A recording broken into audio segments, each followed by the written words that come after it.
On essaie de garder les apprentis que l'on forme parce que le but, c'est de former des jeunes et de les conserver dans l'entreprise.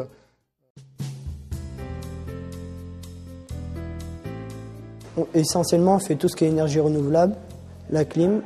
Après, on fait électricité, tout ce qui est après plâtrerie et plomberie.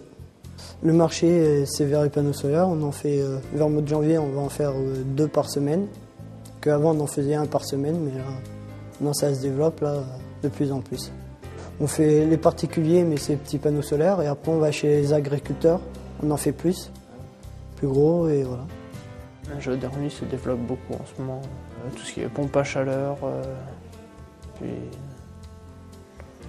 plancher chauffant. Je suis dans une entreprise d'environ une quarantaine de personnes, qui est séparée en 2 parties. Il y a les plombiers et les techniciens. Je suis plutôt dans la partie technicien. Je fais souvent des mises en route de chaudières, de climatisation. On travaille aussi, on va surtout des surpresseurs, des pompes à chaleur. La maçonnerie, oui, ça me plaît, oui, parce que je trouve que c'est bien de partir de rien et puis à la fin, qu'il y ait une œuvre en place.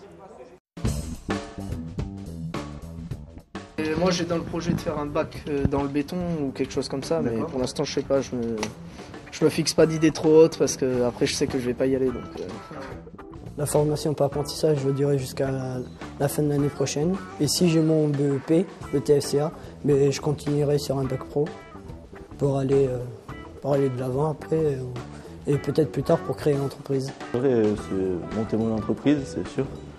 Mais je sais qu'à la fin de la formation, je ne pourrai pas. J'aurai pas assez d'expérience pour la monter. Donc je pense que je rentrerai dans la vie active. Moi, mon objectif à moyen terme, c'est de continuer dans l'entreprise dans laquelle je suis actuellement, mais je n'exclus pas le fait d'envisager de poursuivre mes études, toujours par la voie de l'apprentissage. Donc c'est vrai qu'aujourd'hui on est axé sur la maçonnerie, mais demain pourquoi pas envisager des métiers comme la plomberie, l'électricité, et aussi des métiers qui sont un peu plus féminins à voir. Cette formation qui a été ouverte à la rentrée est une réussite pour l'instant, parce que les élèves se sont très très bien intégrés. Alors tout ça nous incite évidemment à ouvrir d'autres formations, c'est le début. Ce groupe est un groupe de pionniers et j'espère que nous aurons l'occasion dans les années qui viennent d'ouvrir d'autres formations pour finir de bâtir un centre cohérent. C'est un métier qui est porteur, vu que cette 2e année j'ai pas mal d'apprentis. Avec les entreprises, nous avons de très bonnes relations. Nous avons aussi à Beaufresne de nombreuses entreprises qui participent à un partenariat très soutenu, très concret, et nous en sommes très heureux et je souhaite de tout cœur que cela se poursuive.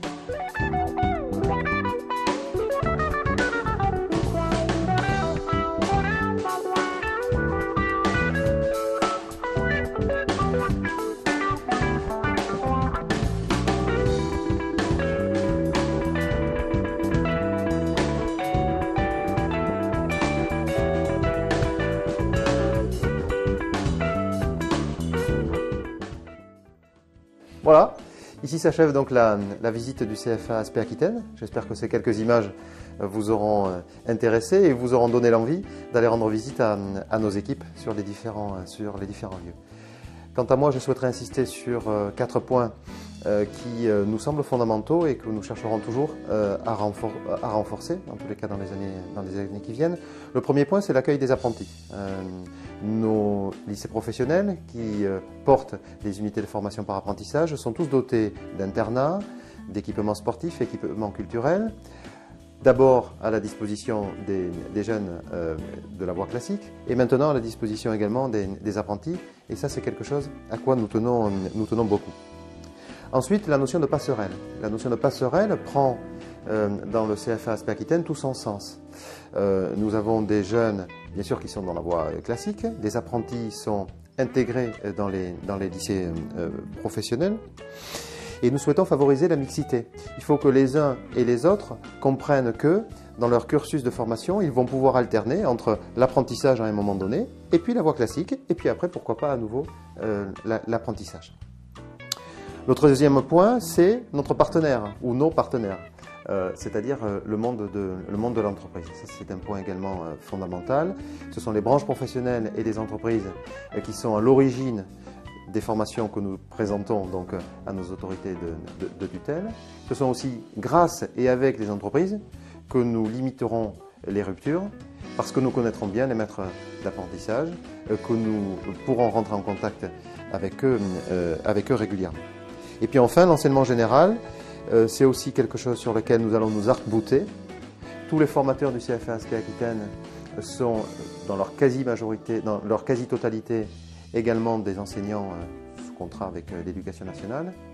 Et le niveau qu'ils apportent aux jeunes dans la voie classique doit être le même qu'ils apportent aux jeunes par apprentissage. Et donc ça, c'est un point fondamental. Voilà. Pour conclure, le CFA Aspect Aquitaine, il a quelques mois d'existence. Nous le construirons ensemble. Donc, vos idées sont les bienvenues et nous sommes à votre disposition pour les mettre en œuvre. À bientôt.